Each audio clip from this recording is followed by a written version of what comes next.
मुंबईतील साकीनाका पोलिसांनी एका महिला कॅब चालकाला ड्रग्जसह अटक केल्यानंतर मिळालेल्या माहितीवरून थेट गुजरातमध्ये कारवाई करत भाड्याच्या घरात सुरू असलेला ड्रग्जचा कारखाना उद्ध्वस्त केला असून तेथून 74 कोटी रुपयांचे एमडी ड्रग्ज आणि साहित्य जप्त केलंय। राज्यातील स्थानिक स्वराज्य संस्थांच्या शाळांमधील घटती पटसंख्या रोखण्यासाठी आणि शैक्षणिक वर्ष 2026-27 मध्ये 100% नोंदणीचे उद्दिष्ट गाठण्यासाठी शिक्षण विभागाने अधिकाऱ्यांना वर्षभरासाठी शाळा दत्तक देण्याचा महत्त्वपूर्ण निर्णय घेतलाय। भारतीय रेल्वे निवड मंडळाकडून देशभरात 6594 टेक्निशियन पदांची मेगा भरती जाहीर करण्यात आली असून यामध्ये महाराष्ट्रातील तरुण तरुणींसाठी 1400 पेक्षा अधिक जागा राखीव ठेवण्यात आल्या आहेत। राज्य माध्यमिक शिक्षण मंडळाच्या बैठकीत 10वी व 12वीच्या परीक्षा पद्धतीत मोठे बदल करण्याचे ठरले असून जुलै महिन्यातील परीक्षेपासून पुणे जिल्ह्यातील 24 केंद्रांवर प्रायोगिक तत्वावर ऑनलाईन प्रश्नपत्रिका दिली जाणार आहे।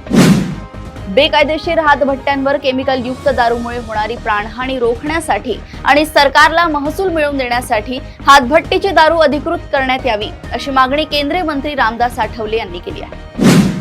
अमरावती शहरातील गाडगे नगर पोलीस ठाण्याच्या हद्दीतील जंगलात एका तरुणीची हत्या करून पुरावा नष्ट करण्याच्या उद्देशाने तिचा मृतदेह अर्धवट जळालेल्या अवस्थेत टाकून दिल्याची धक्कादायक घटना उघडकीस आली आहे।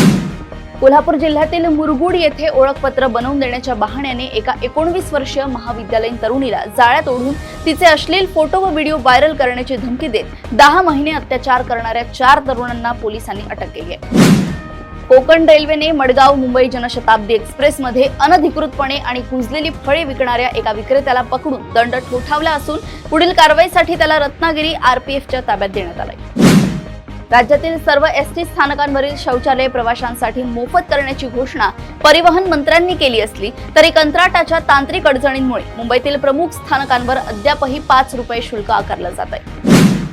मुंबईतील महत्वाकांक्षी धारावी पुनर्विकास प्रकल्पाला गती देण्यासाठी बेस्ट समितीने धारावी आणि काळा किल्ला या 2 बस आगारांची 11.58 एकर जमीन हस्तांतरित करण्याचा निर्णय घेतला असून त्या बदल्यात बेस्टला 2 आधुनिक नवीन आगारे मिळणार आहेत। प्रदेशातील अशाच टॉप 10 बातम्या मी ऐश्वर्या आपल्यापर्यंत घेऊन येत राहील। तोपर्यंत बघत रहा देशोन्नती।